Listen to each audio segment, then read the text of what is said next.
Welcome to இந்தியாவின் number 1 masala triple A வழங்கும் Neeya Naana powered by triple C real estate Porur co presented by triple B.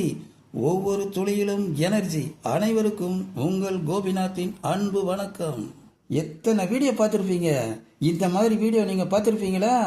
இது 2 வருஷத்துக்கு content. ஐயா அவ்வளோ பழசா? கண்டென்ட் பழசு. இது நேற்று போட்ட வீடியோ.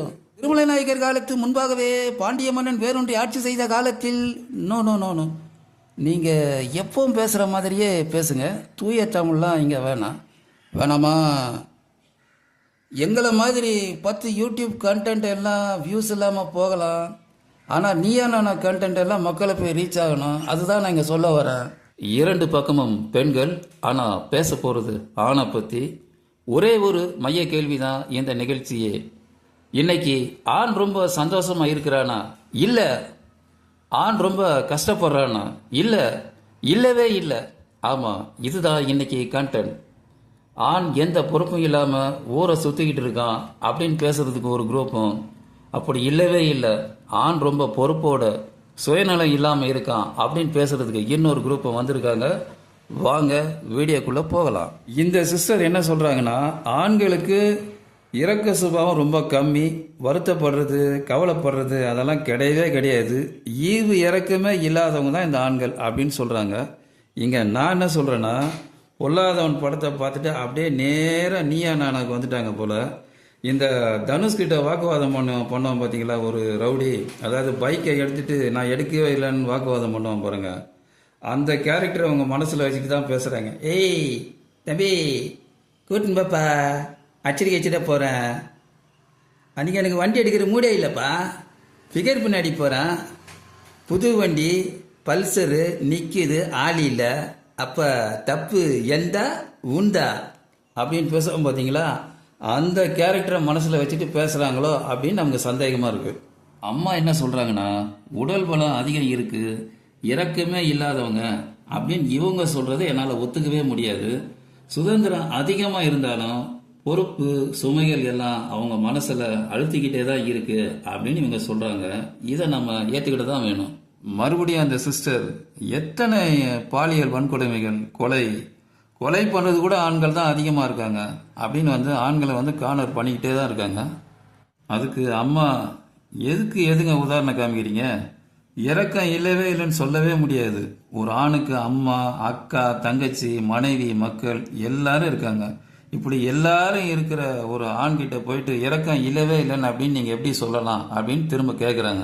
மறுபடியும் அந்த சிஸ்டர் ஒருபடி மேலே போய், இந்த சிக்கன் ஸ்டால், மட்டன் ஸ்டால், இந்த கொலை தொழில் பண்ணுறவெல்லாம் ஆண் தான் அப்படின்னு திரும்ப ஆணை டார்கெட் பண்ணிகிட்டே இருக்காங்க. நான் என்ன கேட்குறேன் அப்படின்னா, இந்த போரூர் அபிராமி இந்த பிரியாணி வாங்க போனாங்களே, அவங்க 2 குழந்தைங்களை விஷம் வச்சு கொண்டாங்களே, அவங்கள இவங்க மறந்துட்டாங்களோ என்னவோ.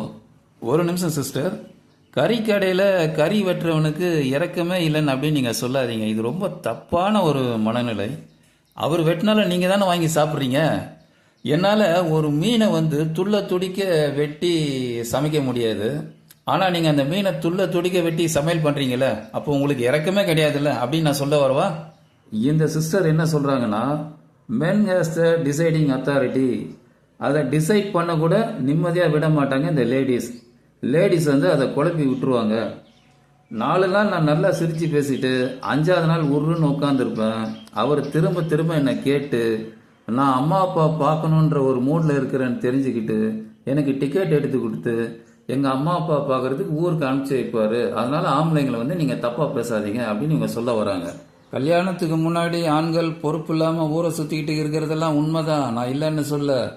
ஏதாவது ஃபங்க்ஷன்னா சரக்கு அடிக்கிறதுலேருந்து தம் அடிக்கிற வரைக்கும் அங்கே பார்ட்டியில் அவங்க அலப்புறையை பார்த்தீங்கன்னா, டே மச்சான், குடிக்கிறது எச்ச கொடி தான், அதை நான் இல்லைன்னு சொல்ல. அந்த எச்ச கொடியை உங்கள் அக்கா கல்யாணத்தில் தான் குடிக்கணும்னு வந்திருக்கோம்.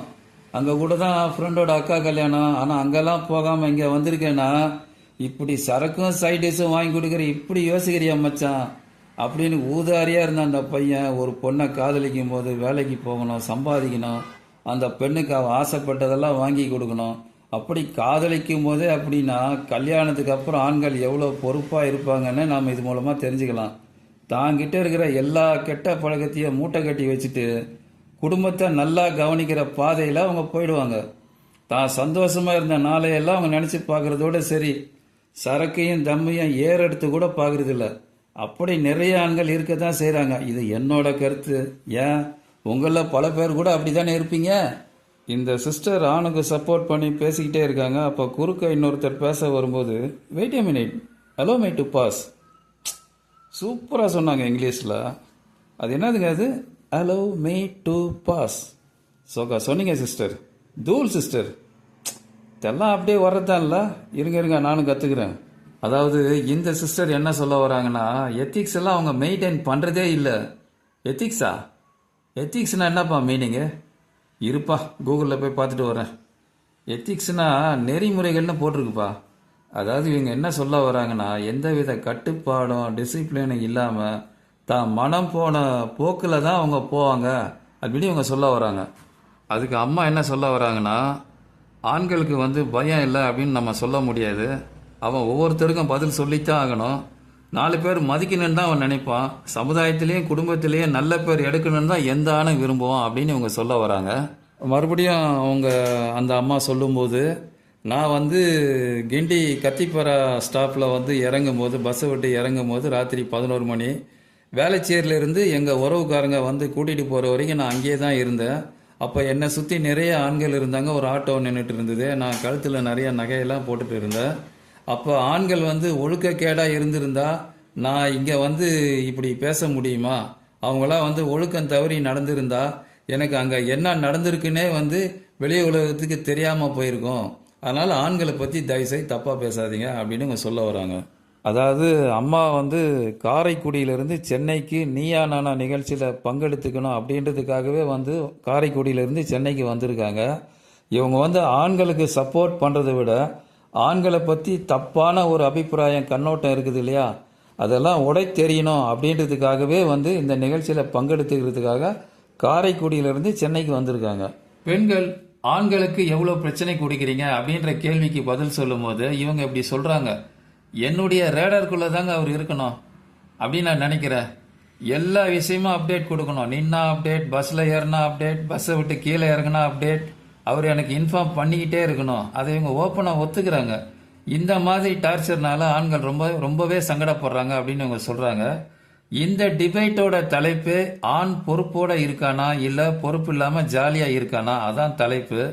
ஆனால் இது அப்படியே தடம் மாறி பெண்கள் ஆண்களுக்கு எவ்வளோ டார்ச்சர் கொடுக்குறாங்க அப்படின்னு 2 பக்கமும் பேச ஆரம்பிச்சிட்டாங்க. தலைப்பையே மாற்றி இவங்க பேச ஆரம்பிச்சிட்டாங்க. இந்த தவறை சொல்கிற இடத்துல இருக்கிற கோபிநாத் சாரும் கூடவே கூட்டத்தோட கூட்டமாக கோவிந்தா போட ஆரம்பிச்சிட்டாரு.